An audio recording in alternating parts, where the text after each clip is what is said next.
할렐루야. 예수님은 오늘도 살아계십니다. 우리를 복 주십니다. 우리를 위해서 기도하고 계시고, 오늘도 예배하러 나오신 우리 모든 성도님들에게 또 하나님 말씀을 들려주시고 말씀대로 순종하게 하십니다. 오늘 예배하러 나오신 모든 성도님들에게 이 하나님의 은혜와 평강과 기쁨이 가득 차고 넘치기를 축원합니다. 오늘 룻기 2장 1절에서 13절, 이전의 13절 말씀 가지고 축복의 통로라 하는 제목으로 하나님 말씀 전합니다. 한국의 한 교회에 김모 권사님이 계셨습니다. 남편이 자그마한 사업을 운영하고 두 아들과 함께 단란하게 살던 분이셨습니다. 그런데 1997년도에 사업을 하다가 IMF 위기를 만났습니다. IMF 때문에 사업이 어려워지자 이 권사님이 주변의 이야기를 듣고 남편을 설득을 해서 온 가족이 호주로 이민을 가게 됩니다. 호주에 가보니까 청소 사업이 괜찮다 해서 열심히 청소 사업을 해서 이제 어느 정도 자리를 잡을 만하게 될 즈음에 그만 남편이 갑자기 세상을 떠나게 됩니다. 아직 두 아들이 있어서 거기서 주저앉을 수가 없기 때문에 이 권사님이 남편의 장례를 치르고 다시 마음을 다잡고 두 아들과 함께 남편이 했던 사업을 이어갑니다. 세월이 지나고 사업이 어느 정도 이제 자리를 잡게 되자 두 아들을 결혼을 시킵니다. 각각 호주 아가씨와 결혼해서 가정을 이루게 됩니다.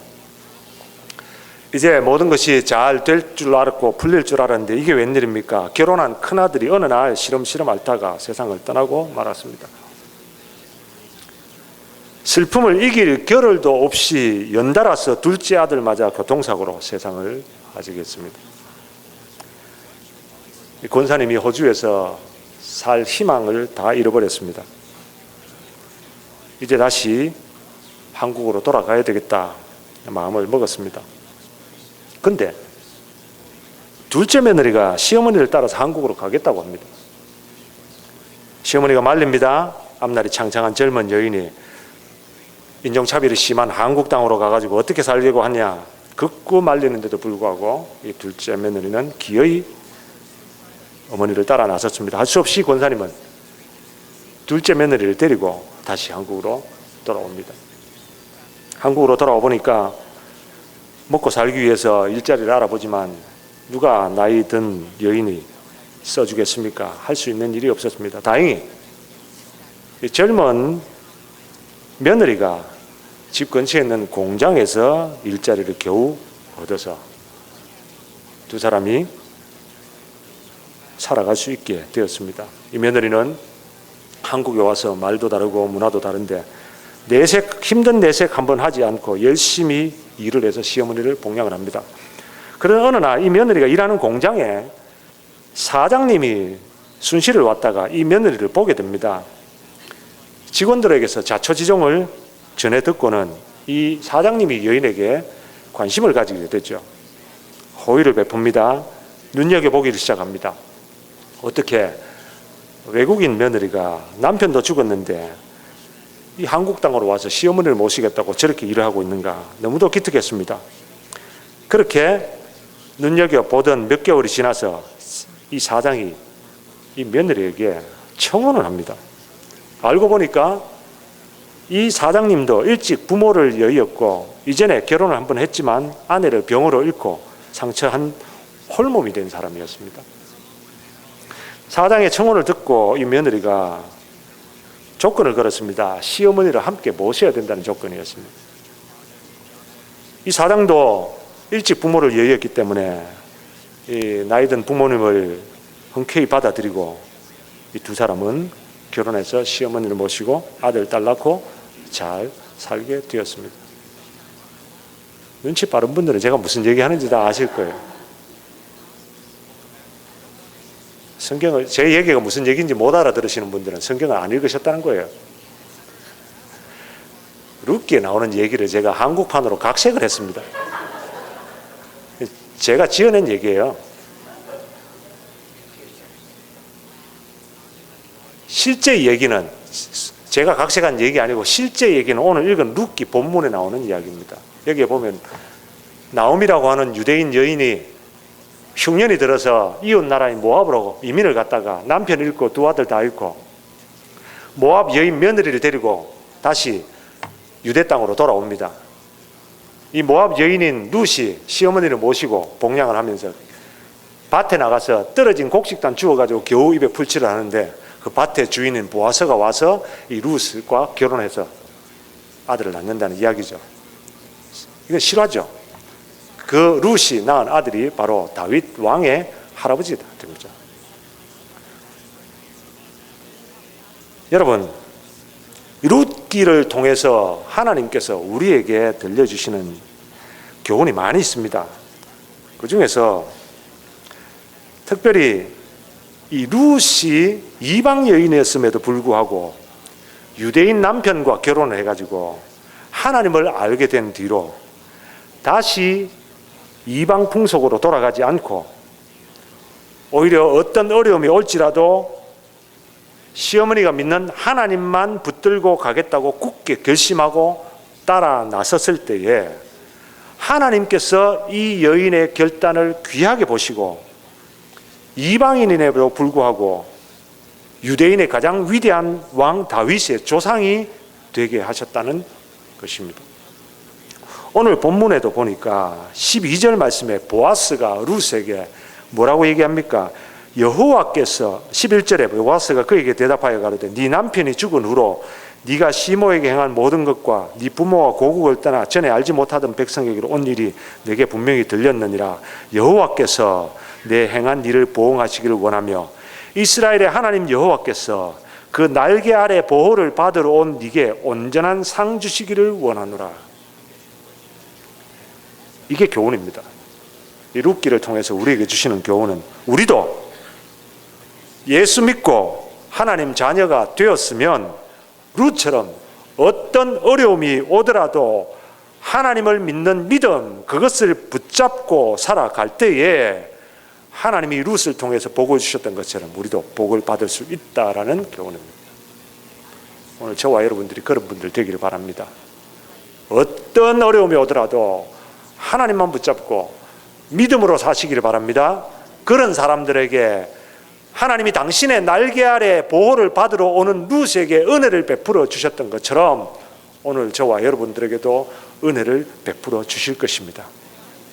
그러면 오늘 본문에서는 하나님이 룻에게 은혜를 받으러 온 하나님의 날개 그늘 아래 보호를 받으러 온 룻에게 은혜를 복을 주시는데 그 복이 하늘에서 뚝 떨어진 복이 아니었습니다. 이 복을 주시는 통로가 있었습니다. 오늘은 하나님이 어떤 통로를 통해서 룻에게 복을 주셨는지 세 가지를 살펴보고자 합니다. 먼저 첫 번째로 하나님의 축복은 룻이 나가서 일하던 밭을 통해서 전해졌습니다. 사실 룻이 나가서 일하던 밭은 자기 밭이 아닙니다. 또 룻이 일하던 그 일터에 정식으로 고용된 직원도 아니었습니다. 단지 그냥 허락도 안 받고 가가지고 추수하던 사람들의 눈칫밥을 먹으면서 그들의 뒤를 따라다니며 그들이 추수하다가 흘린 곡식을 알곡을 줍는 일이었습니다. 한편으로 생각하면 얼마나 부끄럽고 자존심 상하는 일이었겠습니까? 하지만 룻은 주저앉아서 자신의 신태를 한탄하지도 않았고 요령이나 피우며 기회를 엿보지도 않았고 매 순간순간 최선을 다했습니다. 그렇게 열심히 하루 종일 아침부터 저녁까지 일을 해도 겨우 입에 풀칠할 정도밖에 되지 않았지만 룻은 아무도 원망하지 않았습니다. 이렇게 룻이 최선을 다해서 일하던 그 밭이 하나님의 축복의 통로가 되었습니다. 룻은 그 밭에서 보아스를 만났고 하나님의 은혜를 입게 됩니다. 사람의 눈으로 보면 이 밭은 룻과 아무 상관없는 밭이죠. 단순히 남들이 일하고 떨어진 것을 줍는 곳이었을 뿐입니다. 그러나 하나님께서는 그런 곳이라 하더라도 그 밭을 통해서 룻에게 축복을 베푸셨다는 겁니다. 이건 오늘 우리도 마찬가지입니다. 오늘 저와 여러분들의 삶의 현장이 바로 하나님의 축복의 통로가 됩니다. 내가 일하는 현장이 비록 보잘것없고 별 볼 일 없어 보인다 해도 그것이 바로 우리를 향한 하나님의 축복의 통로가 된다는 겁니다. 구약성경 아가스에 보면 솔로몬 왕이 민정시찰을 나갑니다. 길을 가다가 한 포도원을 발견했습니다. 평소에 포도 농사에 관심이 많았던 솔로몬 왕이었기 때문에 이 포도원지기는 얼마나 포도원을 잘 가꾸는가 보기 위해서 들여다보았습니다. 보니까 한 여인이 그곳에서 일을 하고 있었습니다. 왕이 가까이 가서 들여다보는데도 전혀 눈치를 채지 못하고 그 떼약볕에 그을려가며 열심히 땀 흘려 일하는 풋풋한 모습에 이 솔로몬 왕이 반해버렸습니다. 그리고 그 여인을 사랑하게 되었고 나중에 결혼까지 하게 되었습니다. 근데 여러분, 이 여인은 왕비가 될 만한, 왕의 아내가 될 만한 외모를 지닌 여인이 아니었습니다. 또 자격이 되는 여인이 아니었습니다. 부모나 오라비가 구박을 해가지고 이 여동생을 포도원으로 몰아낸 겁니다. 그리고 그 포도원에 쫓겨나서 일을 하는 그런 신세의 여인이었습니다. 하지만 이 여인은 그곳에서 오라비를 원망하지 않고 그 한적한 포도원에서 누가 보든지 보지 않든지 열심히 일을 했더니 마침내 솔로몬의 아내가 되게 되죠. 이 여인에게 있어서 일하던 그 포도원이 바로 축복의 통로가 된 것입니다. 창세기에 나오는 요셉도 마찬가지입니다. 이 요셉이 노예살이 하다가 억울하게 누명을 쓰고 감옥에 갇히게 됩니다. 여러분, 그 젊은 시절을 감옥에서 썩어야 되는데 그것도 자기가 죄를 지어서 감옥에 갇힌 것도 아니고 모함을 받아서 억울하게 감옥에 갇혔을 때에 신세 한탄하며 그 젊음을 감옥에서 보낼 수 있었음에도 불구하고 요셉은 전혀 그렇게 하지 않았습니다. 감옥 안에서조차도 자기에게 주어진 일에 최선을 다했습니다. 그랬더니 그곳에서 이집트 왕 파라오의 술 맡은 관원장을 만나게 되고 그 사람을 통해서 파라오 앞에 나갈 수 있게 되었습니다. 그리고 총리 대신이 되게 되죠. 요셉에게 있어서는 바로 이 감옥이 축복의 통로가 되었다는 말입니다. 하나님은 오늘 저와 여러분들에게도 이런 방법으로 복을 주십니다. 지금 내 삶의 현장이 어디입니까?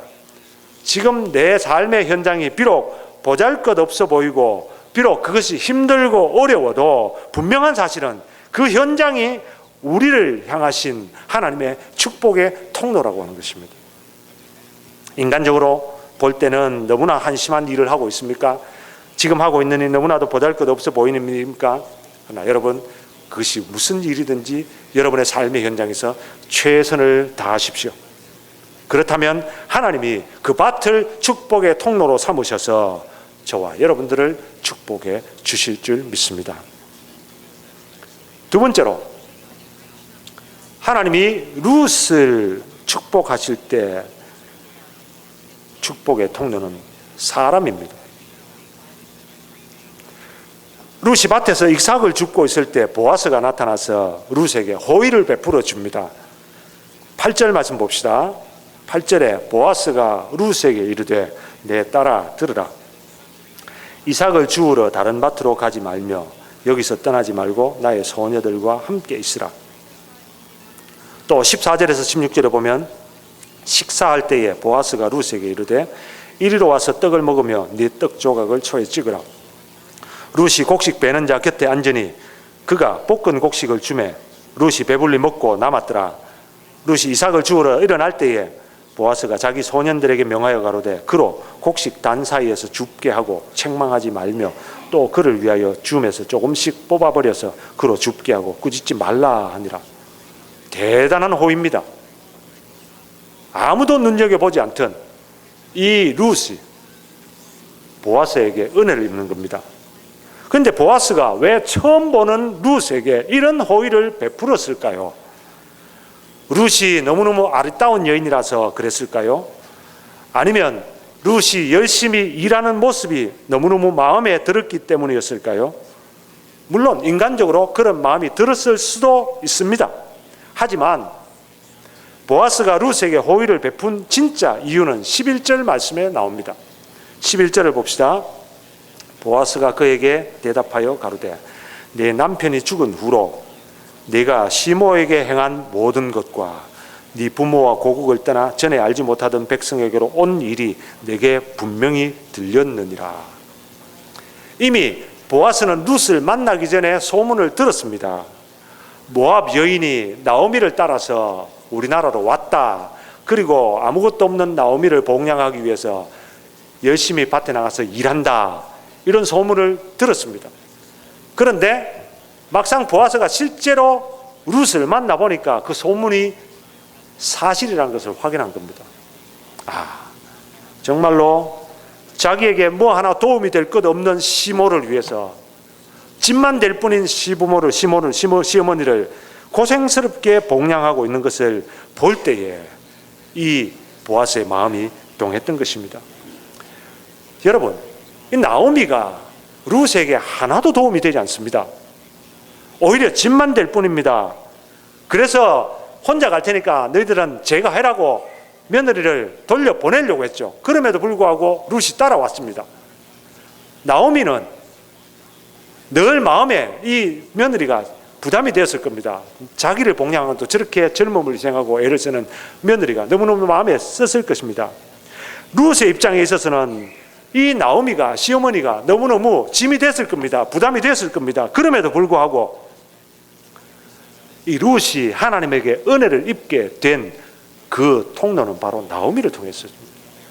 룻이 보아스를 만나게 된 것은 바로 나오미를 통했었습니다. 룻이 보아스에게 은혜를 입게 된 것은 바로 나오미를 통했었습니다. 나오미가 아니었다면 룻은 결코 보아스를 만날 수 없고 보아스에게 은혜를 입지도 못했을 것입니다. 여러분, 하나님은 룻을 축복하시기 위해서 나오미를 곁에 두셨다는 사실을 기억하십시오. 오늘 저와 여러분도 마찬가지입니다. 하나님께서 저와 여러분들을 축복하시기 위해서 저와 여러분 주변에 사람을 두셨습니다. 어떤 사람들은 우리에게 부모님을 주셨습니다. 여러분, 성경에 보면 부모가 자녀를 위한 축복의 통로라고 말씀합니다. 에베소서 6장 1절에 3절에 보면 자녀들아 너희 부모를 주 안에서 순종하라. 이것이 옳으니라. 내 아버지와 어머니를 공경하라. 이것이 약속 있는 첫 계명이니 이는 네가 잘되고 땅에서 장수하리라. 우리가 잘되고 땅에서 장수하는 축복은 누구를 통해서 옵니까? 부모를 통해서 옵니다. 부모를 공경하고 부모를 존경하고 부모를 우리가 섬길 때에 네가 잘되고 땅에서 장수하는 복을 주신다는 겁니다. 마치 룻이 시어머니를 잘 봉양했을 때 하나님께서 룻에게 복을 주셨던 것과 같습니다. 비단 부모뿐이 아닙니다. 우리 주변에 저와 여러분들에게 맡겨진 사람이 있습니까? 저와 여러분들이 정말 부담되는 사람이 있습니까? 짐이 되는 사람이 있습니까? 나한테 아무런 도움이 되지 않는데 내가 챙겨야 될 사람이 있습니까? 여러분, 그렇다고 하더라도 그 사람이 바로 하나님께서 우리에게 복을 주시는 축복의 통로가 된다는 사실을 기억하십시오. 룻에게 형편없는 시어머니가 축복의 통로가 되어졌지요. 오늘도 저와 여러분들에게 부담되는 사람, 짐되는 사람, 그 어떤 사람이든지 간에 그를 통해서 하나님께서 은혜와 축복을 베풀어 주실 것입니다. 사람에게 최선을 다하는, 그래서 복을 받는 저와 여러분이 되기를 바랍니다. 마지막 세 번째입니다. 하나님이 룻을 축복하시는 통로는 말입니다. 말. 오늘 본문에 나타나는 대화의 내용을 보면 오늘 본문에 대화가 나옵니다. 나오미와 룻과의 대화가 나오죠. 그 다음에 보아스와 사환들의 대화가 나옵니다. 그 다음에 보아스와 룻과의 대화가 나옵니다. 오늘 읽은 본문 이후에도 계속 보면 나중에 다시 돌아와서 룻이 보아스에게 은혜를 입고 돌아와서 시어머니와 대화하는 장면이 나옵니다. 여러분 가서 읽어보시면 아시겠지만 이들의 대화 내용 잘 보시면 공통적인 데가 있습니다.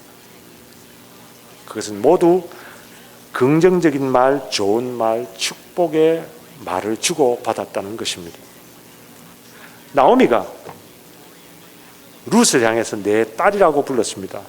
룻이 며느리로서 시어머니를 공경하고 봉양하는 것도 귀한데 나오미도 룻을 그냥 며느리처럼 대하지 않았습니다. 친딸처럼 대했습니다. 룻의 대화 가운데 보아스에 대해 언급하는 부분도 보면 그렇고, 나오미도 보아스에 대한 고마운 마음으로 그를 위해서 복을 빌어줍니다. 나중에 돌아와서 룻이 은혜를 받았다는 이야기를 들었을 때 이 나오미가 룻과 대화할 때 뒤편에 넘어가서 19절을 보시기 바랍니다. 19절을 보시면 시모가 그에게 이르되 오늘 어디서 주었느냐 어디서 일을 하였느냐 너를 돌아본 자에게 복이 있기를 원하노라. 룻이 누구에게서 일한 것을 시모에게 알게 하여 가로되 오늘 일하게 한 사람의 이름은 보아스니이다. 나오미가 자보에게 이르되 여호와의 복이 그에게 있기를 원하노라. 그가 생존한 자와 사망한 자에게 은혜 베풀기를 그치지 아니하도다. 여러분, 지금 대화 내용 가운데 복이 있기를 원한다. 하나님께서 복 받기를 원한다. 재밌는 사실은요, 나오미가 이렇게 오늘 말을 하는 이전에 막 남편 죽고 두 아들 잃어버리고 고국으로 다시 돌아왔을 때 했던 말들을 보면 이 룻이, 아니 나오미가 얼마나 변했냐 하는 걸 알 수가 있습니다. 나오미가 남편 잃고 어머니를 따라서 고국으로 돌아왔을 때 나오미가 남편 잃고 두 아들 잃고 고국으로 돌아왔을 때 사람들에게 나를 더 이상 나오미라고 부르지 말라. 나를 마라라고 불러라 그랬습니다. 마라라고 하는 말의 뜻은 슬프다, 쓰다, 괴롭다 이런 뜻입니다.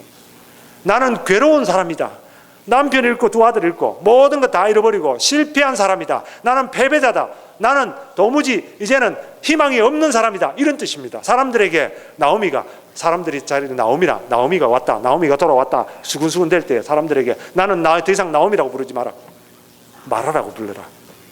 이랬던 나오미였습니다. 그런데 오늘 본문에 보면 하나님께서 복을 베풀어 주시기를 원한다. 하나님이 은혜 베푸시기를 원한다. 말이 완전히 바뀌었습니다. 보아스하고 하인들과의 대화를 보면 그것도 여전히 긍정적인 대화입니다. 4절 봅시다. 4절 마침 보아스가 베들레헴에서부터 와서 베는 자들에게 이르되 여호와께서 너희와 함께 하시기를 원하노라. 그들이 대답하되 여호와께서 당신에게 복 주시기를 원하나이다. 하인들이 보아스에게 룻에 대해 말할 때도 긍정적인 말을 합니다. 이 소녀가 네 소녀냐 할 때도 이 하인들이 룻에 대해서 아주 긍정적으로 칭찬의 말을 합니다. 보아스가 룻에게 말할 때 어떻습니까? 보아스가 룻에게 얘기를 하죠. 아까 읽었죠? 8절 9절부터 쭉 나오는데 호의를 베푸는 내용들을 이야기합니다. 다 축복의 말, 은혜의 말을 합니다. 사실 이 보아스하고 룻은 신분상으로 가까이 할 수 없는 사이입니다. 보아스는 유대인들 지역의 유지였고 모든 사람에게 존경받는 사람이었습니다. 그런데 룻은 이방 여인이었습니다. 그것도 남편 잃고 아무것도 가진 것이 없이 그냥 이스라엘 땅으로, 유대 땅으로 건너온 여인이었습니다. 두 사람이 상종할 수 없는 신분임에도 불구하고 이 보아스는 룻에게 말도 따뜻하게 하고 그에게 호의를 베풀어 줍니다. 그 호의를 받았던 룻도 보아스에게 아주 겸손하고 감사하게 대답을 하고 이 소식을 들었던 나오미도 또다시 그 보아스에게 축복의 말을 하고 있다는 것입니다. 얼마나 아름다운 모습입니까? 여러분, 오늘도 저와 여러분들이 이 땅에 살아갈 때에 여러 사람들과 관계를 맺고 대화를 나눕니다. 그런데 우리들은 흔히 관계를 맺다 보면 서로 대립하고 서로 갈등하다가 서로에게 상처가 되는 말, 부정적인 말들을 쏟아냅니다. 오늘 본문에 등장하는 사람들은 밭에서 만나서도 얼마나 힘든 것입니까? 삶의 현장입니다. 땡볕에 그 참 하루 종일 곡식을 추수하는 일, 그것을 또 거두어 들이는 일, 그것을 줍는 일, 서로 허리 한번 제대로 펴지 못하고 일해야 되는 그런 힘든 삶의 현장인데도 불구하고 서로 만나서 서로 복을 빌어주고 서로 위로해주고 서로 격려해주고 있다는 것입니다. 다른 사람들에게 대해서도 이야기할 때 그 사람을 이야기할 때도 참 좋게 이야기해주고 칭찬하는 말을 해주고 있다는 것입니다. 하나님께서는 바로 이런 말을 통해서 크게 축복하셨습니다. 말이 축복의 통로가 됩니다. 이스라엘 백성들이 광야에서 정탐꾼들을 보냈을 때, 정탐꾼들이 돌아와서 보고했을 때 이스라엘 백성들이 그들이 보고한 부정적인 말들을 보고 부정적인 말들을 쏟아냈습니다. 그때 하나님께서 너희가 너희 입에 말을 낸 대로 내 귀에 들린 대로 너희들에게 해주겠다 말씀하셨죠. 하나님은 오늘도 우리의 말을 듣고 계십니다. 우리의 말 한 대로 해주시겠다고 하셨습니다. 여러분, 축복의 말을 하시기 바랍니다. 그게 축복의 통로가 됩니다. 우리 입에서 나오는 말은 씨앗과 같습니다. 내가 입 밖으로 내 말을 뱉어냈을 때에 내가 알지 못하는 사이에 그 말은 어떤 사람들의 마음에 심겨지고 뿌리를 내리고 그 말한 것과 같은 똑같은 열매를 맺게 됩니다. 옛날 독일이 통일되기 전에 동독과 서독으로 나누어져 있었을 때 이야기입니다. 국가도 나누어져 있었지만 수도인 베를린도 동베를린, 서베를린으로 베를린 장벽을 통해서 나누어져 있었습니다. 여러분 아시다시피 공산주의 사회가 그렇게 오래 못 갔습니다. 결말이 참으로 비참했죠. 이 동독도 공산주의 사회에서 오래 있다 보니까 참으로 경제가 피폐해졌습니다. 참 식량난에 극심하게 시달리기 시작했습니다. 그런데 그것과는 반대로 베를린 장벽 하나에 사이 들고 그 서독 사람들은 세계 5대 경제대국으로 라인강의 기적을 일으키면서 아주 부유한 나라가 되었죠. 동독 사람들이 이것을 보고 굉장히 시기하고 질투합니다. 아마 모르긴 해도 지금 북한에 있는 사람들이 세계 정세를 알고 남한 땅의 소식을 알고 있는 사람들이라면 굉장히 남한 사람들을 질투할 수도 있습니다. 그러니까 괜히 마음에 온갖 욕설을 다 퍼부어내는지도 모릅니다. 이 동독 사람들이, 이 서독 사람들이 잘 사는 게 너무너무 꼴보기 싫은 겁니다. 얄밉습니다. 그래서 이 사람들은 자기들의 쓰레기를 그냥 베를린 장벽 너머로 던지기 시작했습니다. 자기들의 쓰레기를 자기들이 처리하지 않고 베를린 장벽 너머로 집어 던졌습니다. 날마다 동독에서 쓰레기 이 자루들이 봉투가 넘어오는 것을 본 서독 사람들이 이에 질세라 자기들도 똑같이 봉투를 집어 던졌습니다. 그런데 서독 사람들이 집어 던진 봉투는 쓰레기 봉투가 아니었습니다. 그 봉투 속에는 쓰레기가 들어있지 않고 식량이 들어있었습니다. 잘 구운 빵, 과자, 믹스 커피 이런 것들을 넣어가지고 정성스럽게 포장을 해서 넣어서 작은 카드를 함께 넣었습니다. 카드 이렇게 써서 넣었습니다. 사람들은 누구나 자기가 가지고 있는 것을 줍니다. 쓰레기를 가지고 있는 사람은 쓰레기를 주고 먹을 것을 가지고 있는 사람은 먹을 것을 주고 복을 가지고 있는 사람은 복을 준다 이 말입니다. 사람은 누구나 자기가 가지고 있는 것을 줍니다. 사랑하는 성도 여러분, 저와 여러분들은 지금 어떤 말들을 내뱉고 있습니까? 입만 열었다 하면 욕설이요, 입만 열었다 하면 불평이요, 입만 열었다 하면 원망과 비판이고 부정적이고 정죄하는 말을 하지 않습니까? 지금 이 사회가 얼마나 부정적인 말들로 서로를 겨누고 있는지 모릅니다. 그러나 그런 삶에는 절대 하나님이 복을 주시지 않습니다. 하나님께서 우리의 말을 통로로 복을 주시기 때문에 서로 아껴주고 위로하고 축복하고 상대방에 대해서 좋은 말을 할 때에 하나님께서는 그 말을 통해서 우리에게 그대로 우리 하나님께서 귀에 들리는 대로 해 주실 것입니다. 말이 축복의 통로가 된다는 사실을 기억하고 서로 위로하고 격려하고 축복하는 말을 하며 사시기를 바랍니다. 말씀을 맺습니다. 오늘 하나님께서 룻을 복 주실 때 어떤 통로를 통해서 주셨는지 살펴봤습니다. 첫째, 룻이 일하는 밭을 통해서 축복하셨습니다. 내가 일하는 일터가 축복의 통로라는 사실을 아시고 열심히 그것이 보잘것없는 일이라고 하더라도 최선을 다해서 일하시기 바랍니다. 둘째, 사람을 통해 축복하셨습니다. 특별히 룻은 시어머니 나오미를 통해서 복을 받게 됩니다. 비록 나에게 짐이 되는 사람, 부담이 되는 사람이라 할지라도 하나님은 그 사람을 통해 내게 복을 주신다는 사실을 믿고 최선을 다해서 사람을 섬기는 분들 되기를 바랍니다. 마지막으로 말을 통해 축복하셨습니다. 은혜로운 말, 축복의 말이 하나님의 복을 가져온다는 사실을 기억하시고 늘 여러분들의 입술에 하나님의 은혜의 말, 축복의 말로 채우시기를 바랍니다. 오늘 저와 여러분 모두가 다 룻과 같이 살아서 하나님의 축복의 통로의 삶, 축복을 받는 분들 다 될 수 있기를 주의 이름으로 축원합니다. 우리 찬양하고 결단하는 기도합시다. 당신은 하나님의 언약 안에 있는 축복의 통로입니다. 내가 직장을 통해서, 일터를 통해서, 또 사람을 통해서, 말을 통해서 복을 받을 때에 바로 우리가 하나님의 축복의 통로가 됩니다. 내가 축복의 통로가 되겠다고 결심하시고 결단하시고 함께 불러보겠습니다.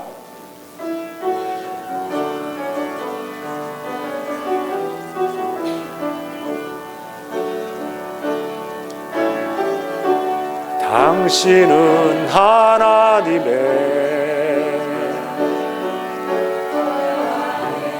있는 축복의 통로, 당신을 통하여서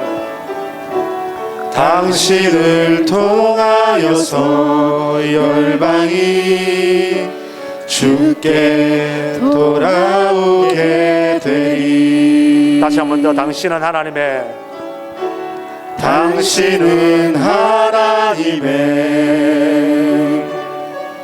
언약 안에 있는 축복의 통로, 당신을 통하여서 열방이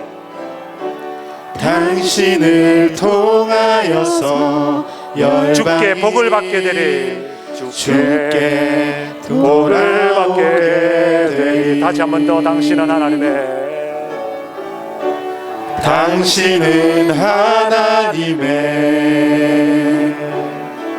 언약 안에 있는 축복의 통로, 당신을 통하여서 열방이 주께 복을 받게 되리. 당신을 통하여서 열방이 주께 복을 받게 되리. 한 번만 더 합시다. 당신은 하나님의, 우리 상대방을, 옆 사람을 보면서 한번 불러봅시다. 당신은 하나님의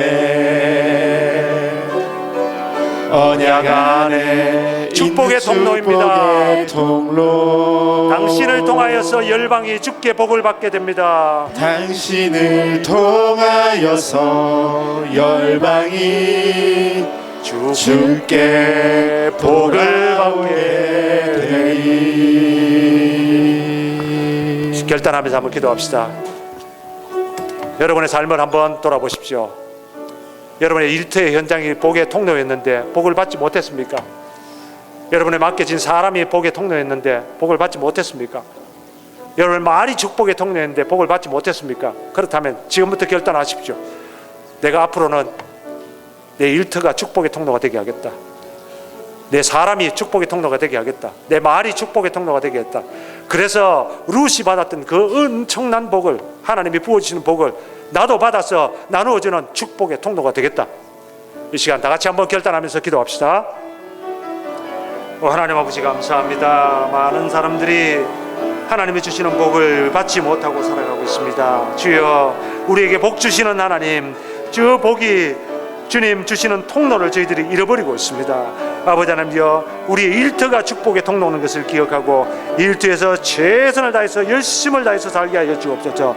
사람이 축복의 통로가 된다는 것을 기억하고 사람을 섬기게 하여 주옵소서. 아버지 하나님, 사람을 섬김을 통해서 하나님의 복을 주신다는 것을 깨닫게 하여 주옵소서. 말을 통해서 복을 주십니다. 아버지 하나님, 우리의 말이 축복의 통로가 되게 하여 주옵소서. 아버지 하나님, 은혜로운 말, 축복의 말을 할 수 있는 저희들 되게 하여 주옵소서. 주여, 우리가 이렇게 축복의 통로를 통해서 하나님의 복을 받아서 열방이 복을 받는 그런 축복의 통로가 되게 하여 주시옵소서. 하나님 아버지, 주님께서 복을 주시는 아버지 하나님 귀한 축복의 통로들이 다 되는 우리 성도들이 되게 하여 주시옵소서.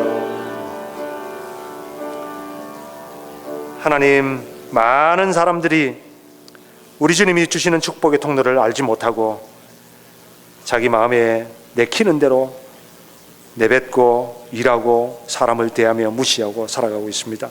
나 주님, 하나님께서는 비록 적은 것이라도 내가 일하는 일터를 통하여 복을 주시고 나에게 맡겨주신 사람을 통하여 복을 주시고 내 입술의 말을 통하여 복을 주신다는 사실을 저희들이 다시 한번 깨달았습니다.